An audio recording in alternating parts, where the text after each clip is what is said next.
Hello, BookTube. I'm here with another haul, a little different from yesterday. Yesterday was books, and this is another passion of mine. It is film, classic film, and in particular, silent film. What I class as classic film, just to identify as sort of pre 1960. I know a lot of people vary, and they brought it up into the 60s, 70s, or even I hear people say, like, a film 10 years ago is a classic film. Well, it takes a while to become a classic film. And I particularly like silence. I've been following silent and watching silent films for decades and reading about silent film as well. I do have two bookcases of film books, and about I would say a third of that is silent film, and about a quarter is classic film, and then it's just a little bit of mishmash of other things, including TV. But getting back to the Blu-ray, well, I probably said DVDs, but I'm just so used to it. But they're Blu-rays that I've purchased, and there's two silents and two sound. They're from a distributor manufacturer called Eureka, and it's their line, the Masters of Cinema line, which is fantastic. They're up to like 240 titles, I believe, approximately by now. And they run the whole gambit of English speaking American films, British films, silent films that encompass, they can be German, Swedish, French, English American, the whole gambit for that, and also foreign language films, so more modern films as well, including like they've done a lot of not classic, but Japanese films, and like Kurosawa and a number of others. Um, but the one that I got here, the first one is the Cabinet of Dr. Caligari. It's a 1920 German expressionist masterpiece, basically, directed by Robert Wine. Robert Wine was German. He was born in the early 1870s, and he was a big proponent of and maker of German expressionist films. And it was an art sort of movement starting pre and around World War One in Germany, and then in Weimar Germany, up into the 20s. And in film, it sort of encompassed sets that were just in some ways nightmarish, just odd. A lot of like sharp angles, right angles, left angles, even furniture not being the normal shape. Lighting was different than what was used to. Uh, Storylines, it could have a lot to do with um, of questioning authority, uh, and having to do with societal issues, and sometimes it can be like they can only be a few people on the screen, but then other times there could be like hundreds if not thousands that are working through the sets in the story. But this one is about a madman, a doctor, and he controls a somnambulist named Caesar to do his bidding, and at times it can be killing or abducting, and it's just a fantastically beautiful film, and it has a nice twist to the end. There have been a few film critics of the past, that have said this is the first true sort of film horror feature film. That's debatable, in you know, but there is a lot to it. And the thing I like about this Eureka and the Masters of Cinema, they provide a nice booklet with it. This one has essays about the film, about German expressionist film. They'll reprint essays or parts of books. They will also, what I really like is having a contemporary review of the time. and then they go into the restoration, because these are sort of very well done restorations. Here's an example of what I meant by sort of the sets being skewed, and let's see if I can get, and angles and that type of thing. And also to commentaries, fabulous commentaries. And this one is the commentary is by film scholar and historian David Callett, who shows up on a lot of commentaries. Now the star, like Werner Krauss, was the Mad Doctor. He showed up in a lot of German films, and then Conrad Veidt was Caesar the Somnambulist, and that's a sort of segue into the next silent film, which is one of the newer Eurekas. I think that just was released a few weeks ago. This is The Man Who Laughs. It's based on a Victor Hugo novel of the same name. It's set in the 18th century, sort of a carnival circus, and Conrad Veidt's character was disfigured as a child. His face was cut, so he has this permanent smile as if he's laughing. And he, just trying to see here. There's something I was looking for, but I can't find the. Oh yeah. His character is called Gwynplaine. And he falls in love, and there's a sort of the ingenue for the time with Mary Philbin. Her character's blind, so she doesn't see him, so she doesn't quite, have the horror that other people have. And you might, or people might remember Mary Philbin from the Phantom of the Opera a few years earlier. This is 1928.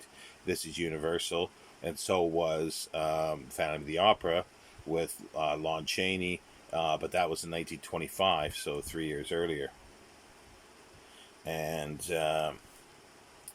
it's sort of similar things, but this time she doesn't see the monster. Quotation marks. This was directed by Paul Lenny.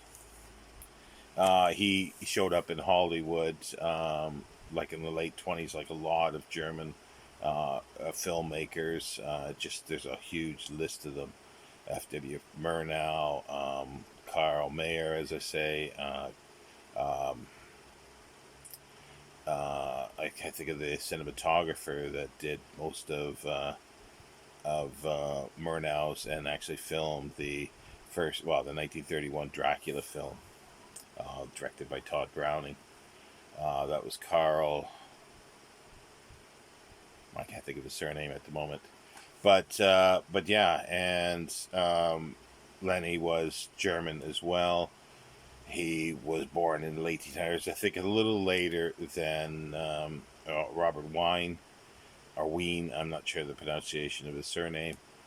And yeah, this is, Conrad Veidt showed up in a lot of American films, and one of his very last films, he was on Casablanca, which I'm sure everybody is familiar with. So yeah, so those are two great silent films.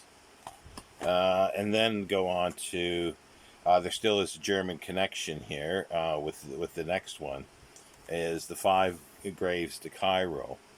Second World War film set in North Africa, and that's Erich von Stroheim as Rommel and Baxter. It's set in, I think, the first couple of, maybe like 42-ish, and it's just after, I think, Tobruk, and there's an English soldier that's sort of hiding out in a hotel, and it sort of ensues from there. But the background and the name comes from these Five Graves to Cairo, where Rommel, the character that Stroheim is playing, Rommel, had set out ammunition dumps, petrol dumps, all sorts of stuff, 5 of them, sort of on the way to Cairo, so they can sort of blitz their way through.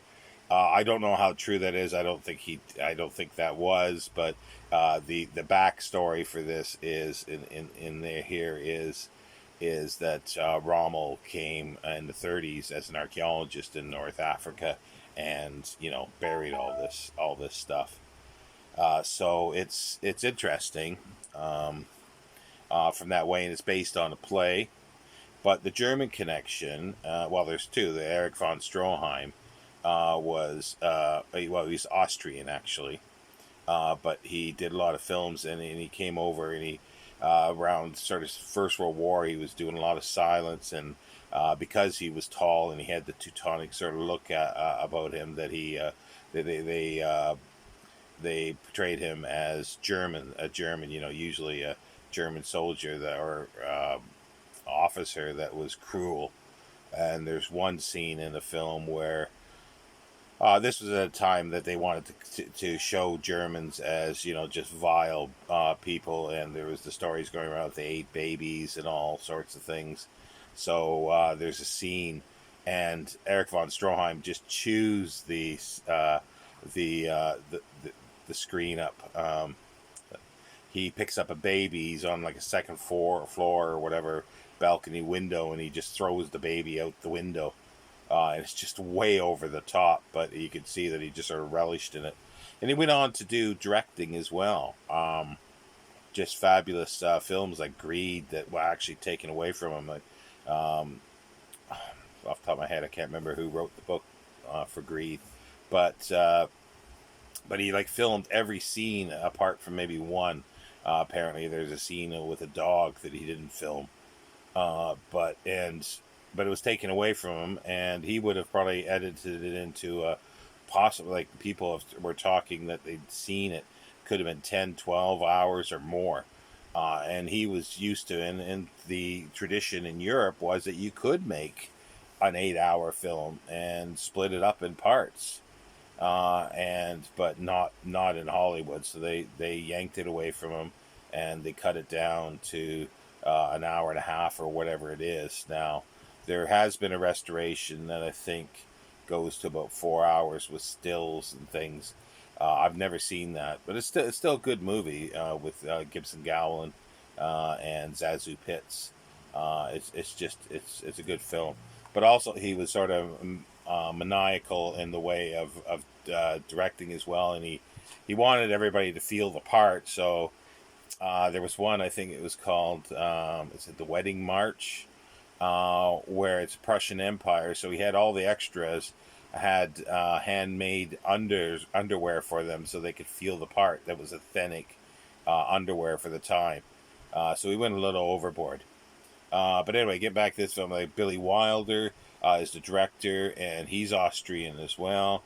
He fled Nazi Germany first to Paris, and he was writing. But I showed on a previous video of films a German film that's really good. It's sort of like a semi-documentary called People on Sunday, and it just follows this group of teenagers around what they do on a Sunday in Berlin, going to the beach, walking down the street, looking into shops, and doing those type of things. And everybody else that sort of was associated with that film went to Hollywood, and it's sort of a who's who of a lot of people that were important writers, directors, behind the scenes people in Hollywood for 5 or 6 of them. They all made careers, and Billy Wilder was one of them, and he just did fantastic films. And then there's another connection with Erich von Stroheim. One of my favorite films, a noir film, is Sunset Boulevard with Gloria Swanson. It's sort of set at the time in the 50s, early 50s, I think it was. And sort of Gloria Swanson was her character's playing a washed up or a forgotten silent actress, and William Holden is a screenwriter in Hollywood, but he owes, I think, some money, so he hides out. He he drives up the drive of this house on Sunset Boulevard, and Eric von Stroheim is the butler, chauffeur, and he stays there, and Gloria Swanson's a bit mad, but she gets him to start writing a script, so he's got a meal ticket and everything for this. But it's the character that Eric von Stroheim plays as well. He plays a washed up director that was a Hollywood director, and he keeps saying they took it away from him and everything, and he's basically talking about his own career. And there's a fabulous poker game that has Buster Keaton. Oh,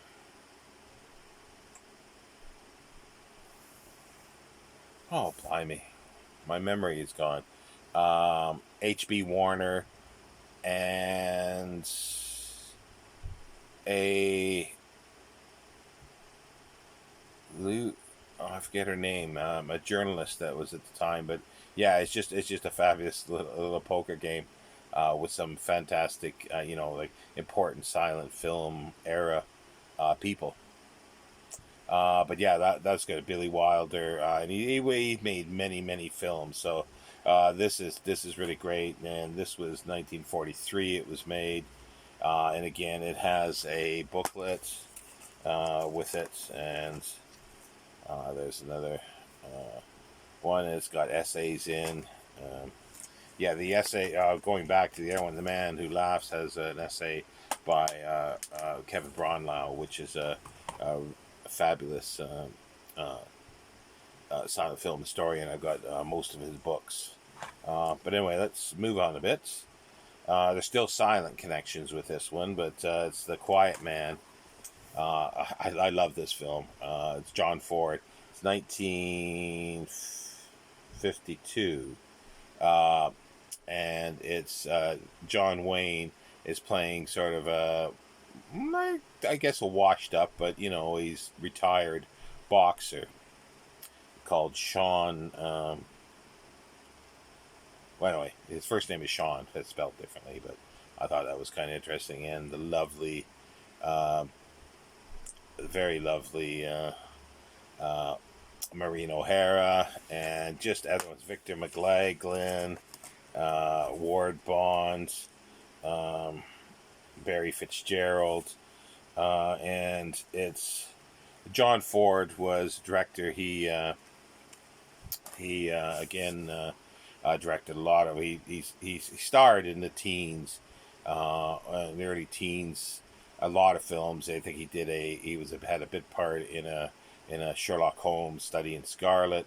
He started directing a little bit in late teens, but then up into the late 20s, he did some really fantastic silence, like for instance, The Iron Horse, which was depicting the building of the American Transcontinental Railway, and then Stagecoach, which was a big one, and something that I really like. That's with John Wayne as well, Stagecoach, but picked something up recently.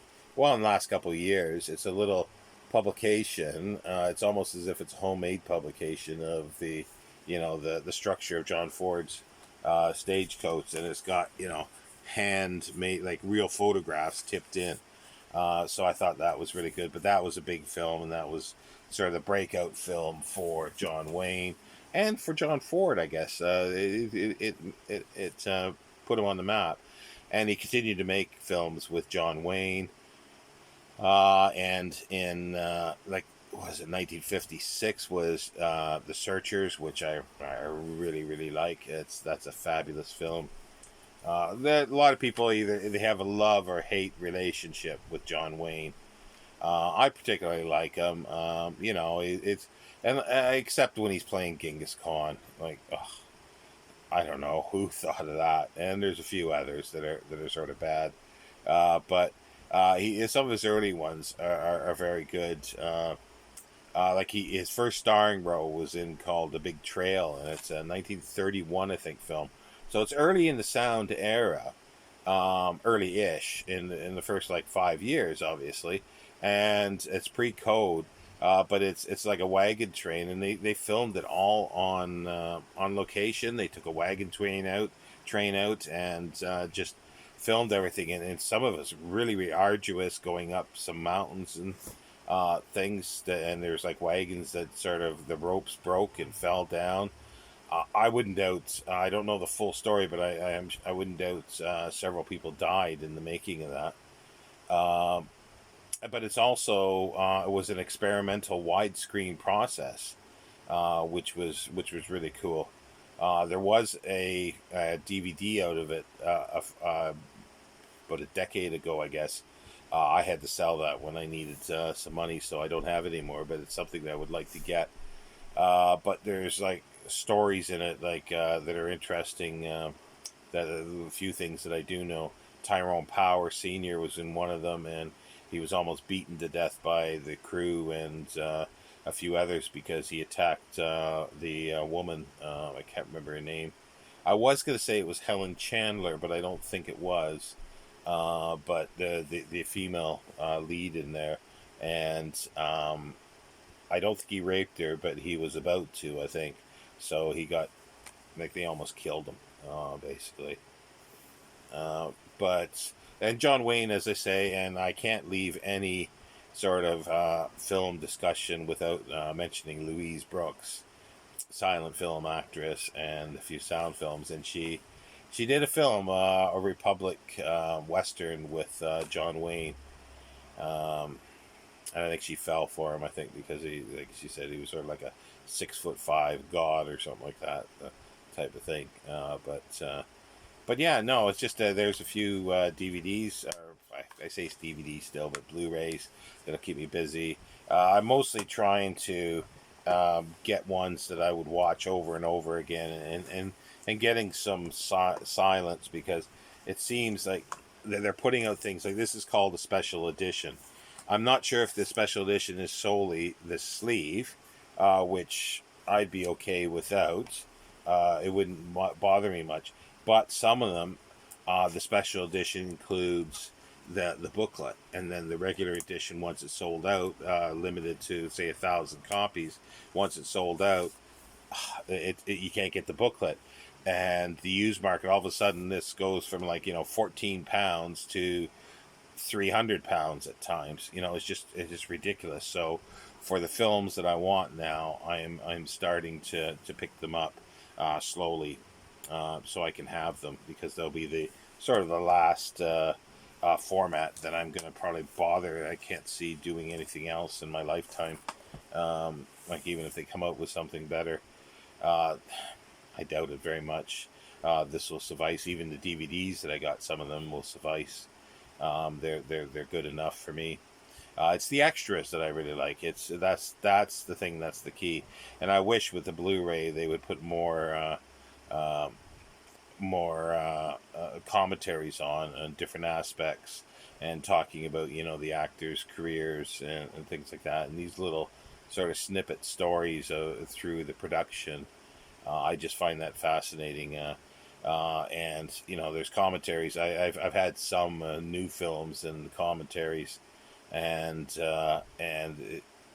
new films, and they just sort of go, "Oh yeah, I don't remember that day. I was drunk last night," and it's like, I don't care. They're just talking about drivel, But when there's actual meat to it, I really, really enjoy them. And as I said, it's not a book haul. There's a lot to be book related, I think, with this, because like the Man Who Laughs is based on Victor Hugo's story or novel.